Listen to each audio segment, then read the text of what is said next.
대한민국 우파의 몰락, 정말 황당무계합니다. 극우, 극단적인 우파 성향을 가진 사람을 말하는 말입니다. 정치 성향은 크게 좌파, 중도, 우파로 나눌 수 있습니다. 물론 사람의 성격을 몇 가지로 구분할 수 없는 것처럼 정치 성향 역시 세 가지로 구분할 수는 없지만 일단은 이렇게 분류하도록 하겠습니다. 극단적이라는 것에 대한 기준이 애매하기 때문에 어떤 사람을 극우라고 부르는지 역시 애매하지만 흔히 남의 말을 들으려고 하지 않고 본인에게 유리한 자료, 원하는 자료가 있다면 그것이 가짜뉴스라고 할지라도 굳게 믿으며 본인을 제외한 다른 집단에 속한 사람들을 혐오하고 자유보다는 통제를 선택해 강한 권력에 의한 통치를 원하는 사람을 우리는 극우라고 부르고 있습니다. 전 세계에 수많은 극우 집단이 있었습니다.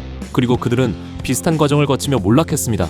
1차 세계대전에서 패배한 뒤 독일은 급격한 경제 위기를 맞게 됩니다. 이때 등장한 것이 바로 나치당입니다. 나치당에서 가장 중요한 인물이 아돌프 히틀러로 선동을 통해 대중의 지지를 받아 빠르게 힘을 키웠습니다. 나치당과 히틀러는 자신들을 반대하는 정당을 해산시키고 언론과 집회의 자유를 박탈시키며 독일을 잠식했습니다. 그러다 보니 대중을 선동하기 더 쉬워졌고 마치 자신들이 선인 것처럼 이미지를 만들 수 있었죠. 나치당은 더 큰 권력을 원했고 목적을 이루기 위해 전쟁도 마다하지 않았습니다. 이러는 과정에서 민간인을 폭격하고 무차별적으로 학살하고 자원을 빼앗는 등 용서받을 수 없는 만행을 저질렀으며 수많은 청년들을 전쟁터로 내몰았습니다. 결국 나치당은 대중의 지지를 받지 못하게 됐고 전쟁에서도 패배하며 완전히 몰락했습니다.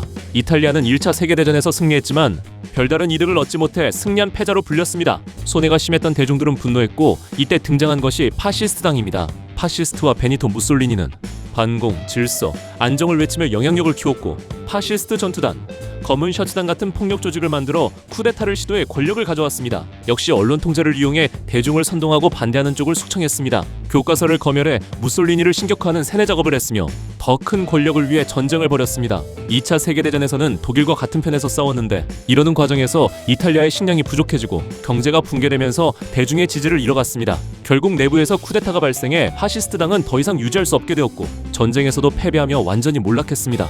그리스의 극우정당 황금새벽당은 반이슬람, 반공주의를 외치며 대중적 지지를 받는 듯 보였으나 폭력 조직을 운영해 반대 집단에 폭행을 가하고 살인도 저지르다 결국 몰락했습니다. 영국의 극우정당 국민당은 백인 우월주의, 반이민 정서로 대중적 지지를 받았지만 차별과 혐오 정치로 대중들의 피로도가 누적돼 스스로 몰락했습니다. 대한민국에서 자칭 우파라고 부르는 집단은 대부분이 극우 집단입니다. 반중, 반공, 반패미, 빨갱이를 외치며 대중적 지지를 받았지만 결국 더 나은 나라를 만들지 못했고 과거 극우 집단이 그랬던 것처럼 언론을 통제하고 자유를 억압하고 반대파를 숙청하려는 움직임, 폭력, 차별, 갈라치기, 혐오, 무능력을 보여줬습니다. 그리고 쿠데타와 전쟁을 이용해 권력을 계속 유지하려는 모습까지 보여주며 왜 그들이 주류가 될 수 없는지를 스스로 입증했습니다.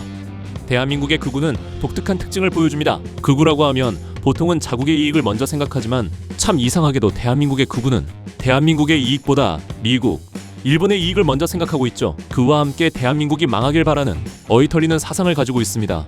이들은 여전히 자신들이 옳다고 믿으며 검증된 사실을 부정하고 나라의 발전을 위해 노력하는 것이 아니라 반대를 위한 반대를 외치며 이들 스스로 몰락의 길을 가고 있습니다. 정말 홍당무계합니다.